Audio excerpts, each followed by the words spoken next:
we've got Congressman Matt Gaetz on the line. Matt, you survived the Open Gates Day last week. Oh, hey, it was great, Rick. We had 14 straight hours of town hall marathon, everything from chatting with seniors at a nursing home to seventh graders at Avalon Middle School to just anyone in the community who wanted to show up and ask a question or pose an idea or even a criticism. So I was very grateful for the opportunity, and we're going to be doing it again each and every time that the Congress lets me out of Washington to return home. Well, what were some of the highlights for you on Thursday? We have, for our listeners, this is Matt Gaetz, our congressman. He had an open, what he calls an Open Gates Day, which was really 14 hours of being in the community in Santa Rosa County. That's right. Yeah, 9 town halls. 2 things really stuck out to me, Rick. One, I got some great advice from folks at our Grover Tees barbecue about the need for more transparency in cost for health care. Right now we're in the midst of circulating ideas, and we'll be releasing the Republican replacement for Obamacare in the coming weeks. And I got great suggestions from folks who say, hey, we think it's weird that if you're on one plan, you pay X dollars for a procedure or a pill, and if you're on a different plan, it could be 3 or 4 times that amount. And so we'd like to see more transparency in pricing and in outcomes. And I thought that was an excellent suggestion.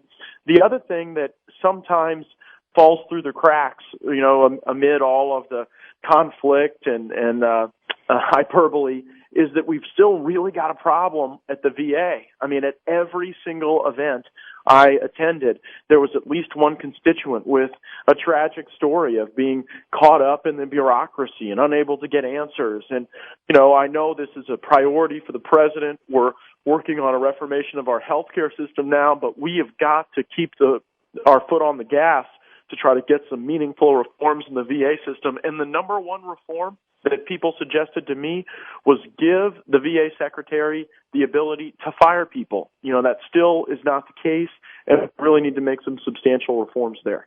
Matt, what's holding up that? I know that was one of the bills that Jeff Miller was able to get through his committee last time to try to give the secretary more power to get rid of the tenured employees. What's the hold? Yeah, I mean, and Jeff Miller, to his credit, got legislation off the floor of the House that would have really done a lot in that regard.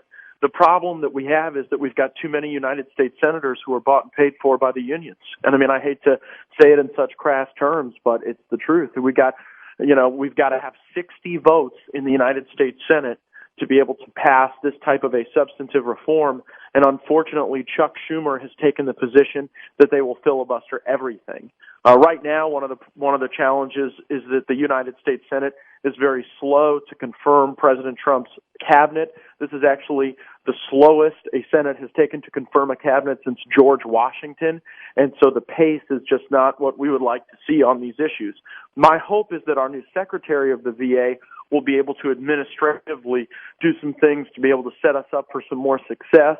That was not one of the picks I was most enthusiastic about, but nonetheless, we're going to proceed with the team we have. And it just is a constant reminder to me every time I return home that this has got to remain a priority and it's got to be an area of focus. We're Pensacola Speaks on News Talk, 1370 WCOA. My guest is Congressman Matt Gaetz. Matt, and Rick, I also got some criticisms along the way, and I'm happy to share those. All right, I'll take them. You get criticized? I can't believe it. Well, and that's okay. It is. That's okay. A lot of my Republican colleagues, they take the view that they don't really want to do town halls if there's going to be a lot of folks there criticizing them. I take the view that, look, I'm a conservative. I ran as a conservative. I'm going to govern as a conservative. But not everyone in our district is a conservative, and so those folks have a right to show up and voice their opinions, and they deserve an opportunity to speak to their congressman. And so I heard a lot of folks who want to keep Obamacare. Folks who are on Obamacare or providers who've benefited from Obamacare. People shared their stories about why that was important to them. That's not a view I hold. I think overall the evidence is pretty conclusive that Obamacare has thrown a wet blanket over the economy, but a lot of feedback on that. And also on my legislation to abolish the EPA. Folks, care about the environment, and so do I. Look, I mean, what I hope I was able to convey to many of the folks who had one-on-one meetings with me and attended our town halls is that My desire to eliminate the EPA is not a desire to abandon environmental protection as a priority. I simply don't think that this $8 billion bureaucracy is effective at actually going and protecting the environment. And that's not a view that I hold or that industry holds. That's a view that is reflected in the government accountability audit and report that suggested that the EPA was showing favoritism in their grants, and all of this money that we would hope would go to help the environment actually wasn't ending up in the environment. It was ending up, hiring public relations consultants and giving grants to foreign governments. And so I heard a lot about people in Northwest Florida caring about our rivers and our bayous and our beaches. And frankly, I think it's encouraging that we've got so many folks who want to preserve the planet for the future. I certainly share that goal. It's a question of what tactics will best achieve it. Matt, the other thing that came up, that word got back to me, was you were asked about Donald Trump releasing his tax returns. For our listeners, what's your position there? Well, and it's funny, CNN kind of ran that clip a few hundred times on their channel that day. And look, I got hundreds of questions during Open Gaetz Day, and only one about Donald Trump's tax returns. So I don't want to overstate the case. Now, if I were Donald Trump, I would release my tax returns. The primary reason I would do it would be to take this issue, out of the arsenal for the mainstream media, and let's get to the business of healthcare reform and tax reform and regulatory reform. And so I believe that Donald Trump should release his tax returns, take the issue off the table.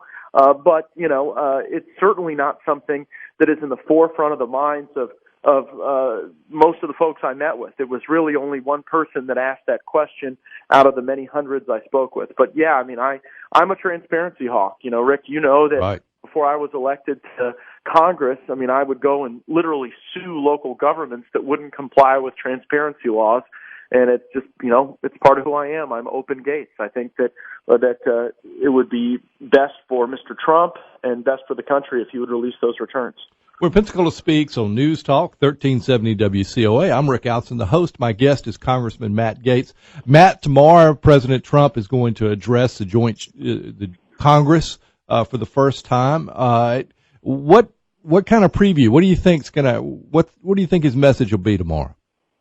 Well, I think we're going to hear a lot about health care, and I think we're going to hear a lot about the need for reforms that will improve the economy. At the end of the day, Donald Trump and the 115th Congress will be judged based on how the American economy looks. And do we do things that hurt the economy, or do we unlock the great potential in the American economy so that people can see that wage growth and can see that career opportunity down the road? And so I think that'll be the overall theme of his message. I also expect him to address foreign policy as well. I spent today at the NSA getting briefed on some of the major challenges that we face around the world. And this is a dangerous time for us. We've got to have strong American leadership. We've got to rebuild our military, and I hope that those themes are reinforced as well.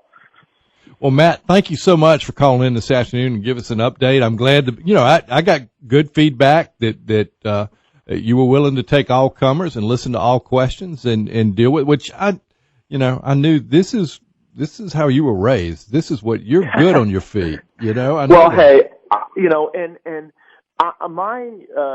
my motivation is to demonstrate to my colleagues in the Republican Party that we've got the best argument. We've just got to have the courage to go out and make it.